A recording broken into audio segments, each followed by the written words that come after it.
Hello students, today we are going to learn Geography chapter 4 Atmosphere, Weather and Climate. This is a new chapter, but you are aware of atmosphere because you have studied about this also in the previous classes.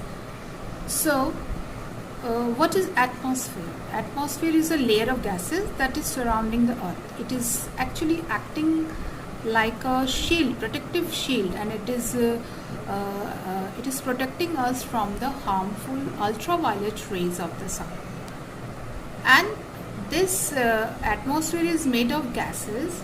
So what is the composition of the atmosphere?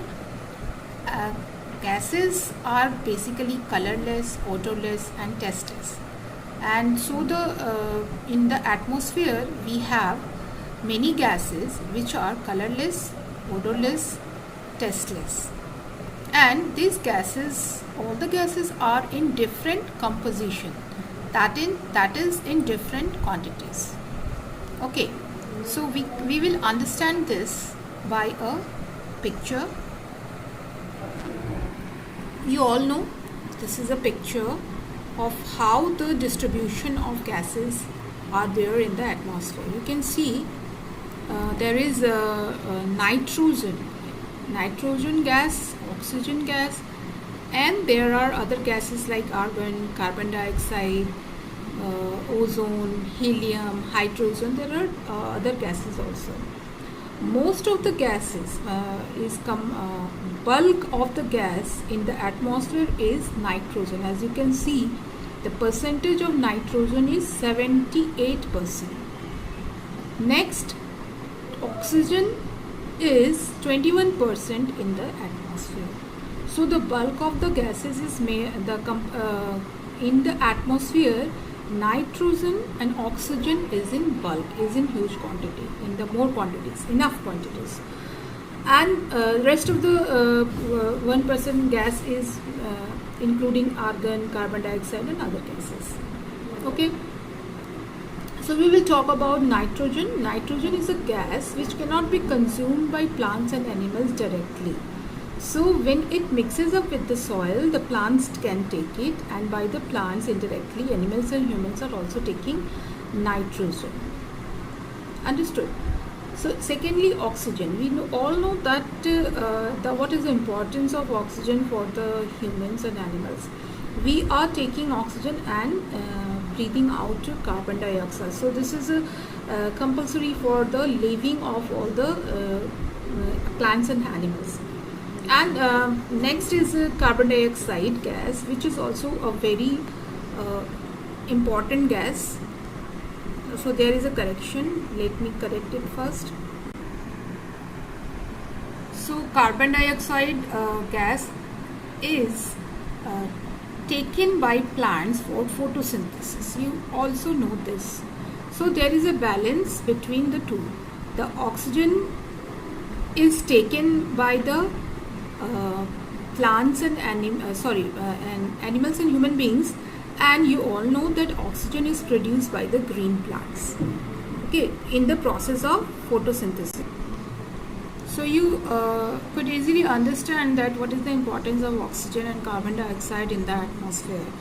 Oxygen is needed by us and animals, and plants give us oxygen, and the oxygen which is given by plants is taken by us, and in the process of making food, the plants are using carbon dioxide which is produced by animals and humans.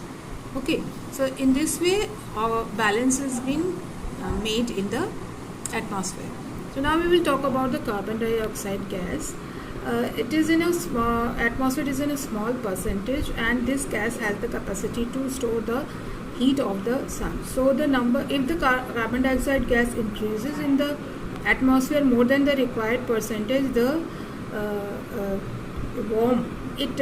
temperature gets warm.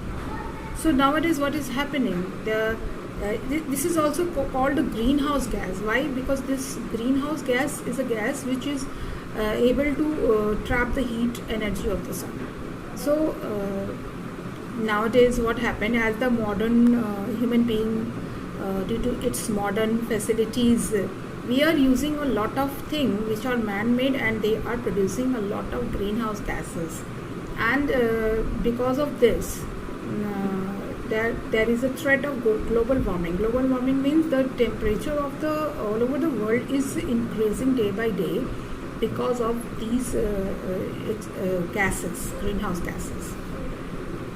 It is called greenhouse gases because it can trap the heat energy of the sun. Just like greenhouse used for growing plants trap the heat energy of the sun, and take a constant temperature is there. They can keep a constant temperature because of that. Now one more important gas is there, ozone gas. There is a layer of gas which we will study later on also in the layers of atmosphere. Ozone is a gas, and there is a layer of ozone in the atmosphere which is protecting us from the harmful rays of the sun. Now we will study about the structure of the atmosphere. The atmosphere has got a structure, that means it extends from 0 degree to up to 700 kilometer in the up to the space. So atmosphere is divided into 5 main layers. First one is troposphere, second one is stratosphere, third one is mesosphere, fourth one is thermosphere, and fifth one is exosphere. I will show you through a picture also. This is the structure of the atmosphere. You can see from 0 kilometer to 450 kilometer and above that also we have the atmosphere.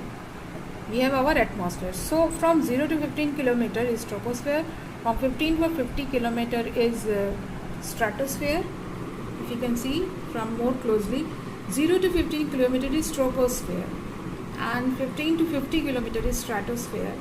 From 50 to 80 kilometer is mesosphere, and 80 to up to 450 kilometer is thermosphere. And in this thermosphere we have ionosphere also. I will tell you after I explain this. From 450 above and above until it mixes with space, exosphere is there. So these are the 5 layers of the earth, and I will now explain one by one about these layers. So first of all I will talk about troposphere. This is the layer of the earth which extends from up to 13 kilometer, 8 kilometer over the poles, and 18 kilometer above the equators into space, and it is containing 75% of the air and water of the atmosphere. Okay, this is the layer where all the weather phenomena takes place, that is clouds, thunderstorms, or rainfall, all is taking place in this. Okay, now within the troposphere, temperature decreases with height. As we move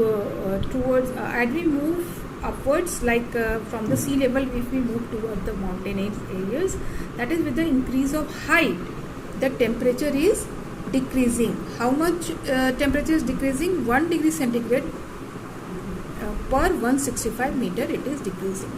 That means if we move upwards 165 kilometer, then it will be 165 meters, sorry, not kilometer, it will decrease up to 1 degree centigrade. This is called lapse rate. Okay, that is why when you see, for example, when the mountaineers go to the mountains, they carry oxygen cylinders too, because there is a problem of the air becomes thin. Air is denser near the surface of the earth.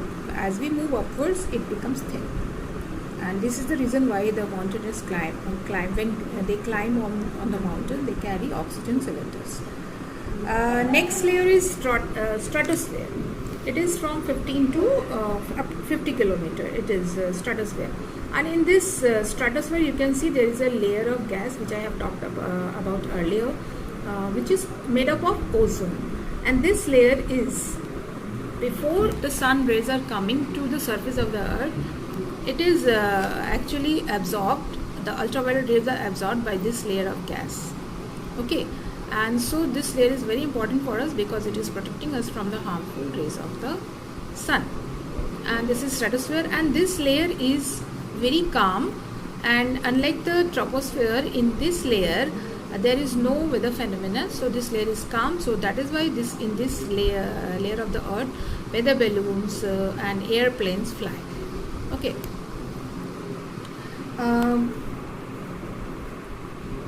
Next is mesosphere, from 50 to 80 kilometer above the surface.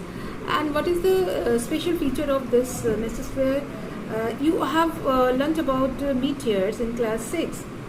They came down in the atmosphere. They from broken up in small pieces, they come into the atmosphere, but most of the meteors burn up in this layer of atmosphere. So it is also, mesosphere is protecting us from the attack of meteors.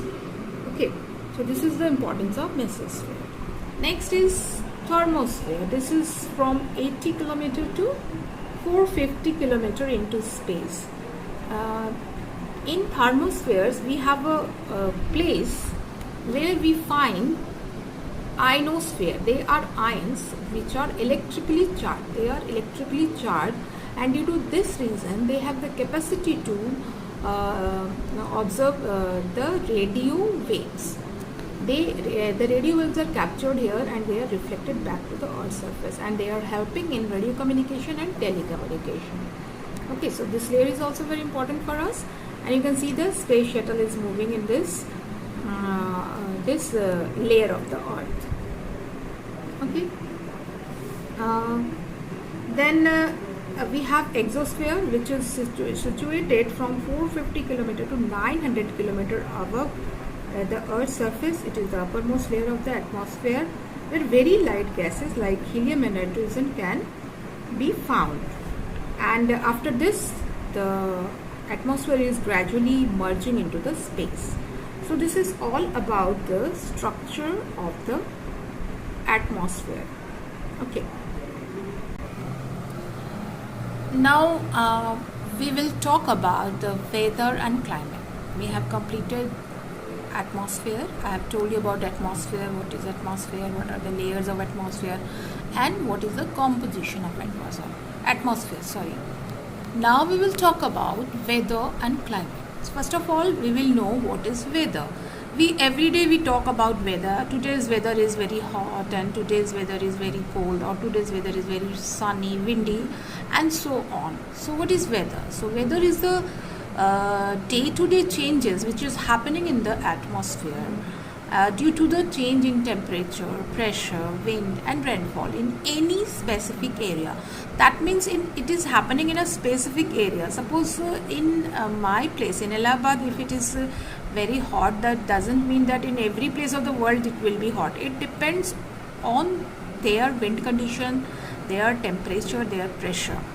Okay, we will know about this in the later part of our chapter, about everything: temperature, pressure, wind and rainfall, how they affect the weather or how they affect the climate.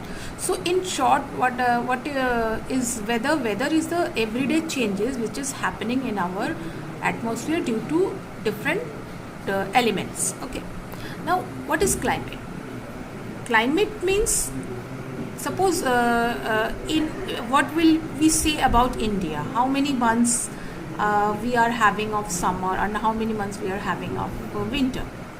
So we will say that basically most of the months in India are of summer, and very few months are cold or have moderate type of climate. Then by this what we understand, that India weather is most of the part of the year is hot. So we can say that the climate of India is hot and humid. So climate, and it's an observation of a very, very long period of time. We cannot say that if today is hot, then today is rainy and chilly weather, then every day it will be chilly. So what is climate? Climate is the overall typical weather condition of an area over a long period of time. How much? At least 30 to 35 years. That means a very long period of time. If the weather conditions are similar for years after years, then it is called the climate. As I have given you example of your country, that our country, that India has a hot and humid type of climate. Now, what are the elements of weather and climate?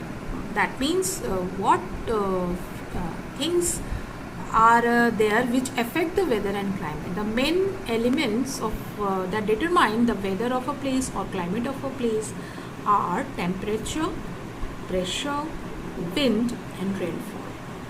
And in detail we will how these are affecting the weather and climate of a place, we will know in the next part of this chapter, and you will get this next part of the chapter very soon.